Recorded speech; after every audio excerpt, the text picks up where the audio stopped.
حضرت نوح علیہ السلام یعنی آدم ثانی۔ حضرت نوح علیہ السلام کا نسب نامہ نوح علیہ السلام بن لامک بن متشلخ بن اخنوح یعنی ادریس علیہ السلام بن یرد بن مہلائیل بن قنعان بن یانش بن شیس بن آدم علیہ السلام۔ سیرت النبی ابن ہشام رحمۃ اللہ علیہ۔ حضرت آدم علیہ السلام کے بعد مشہور انبیاء میں سے ایک حضرت نوح علیہ السلام ہے۔ آپ علیہ السلام کی ولادت حضرت آدم علیہ السلام کی وفات کے 126 سال بعد ہوئی۔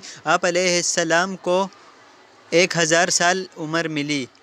اس میں سے 950 سال تک آپ علیہ السلام اپنی قوم کو نصیحت کرتے رہے۔ حضرت نوح علیہ السلام کا اصل نام عبدالغفار تھا، لیکن آپ علیہ السلام اپنی قوم اور آخرت کی فکر میں بہت زیادہ رویا کرتے تھے، اس لیے اللہ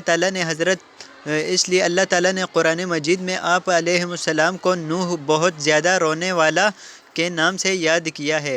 آپ علیہ السلام معمولی نعمتوں پر بھی اللہ تعالیٰ کا شکر ادا کیا کرتے تھے، اس وجہ سے اللہ تعالیٰ نے آپ علیہ السلام کو عبداً شکوراً کے لقب سے یاد کیا۔ فرمان الہی ہے، بے شک وہ نوح علیہ السلام ہمارا شکر گزار بندہ تھا۔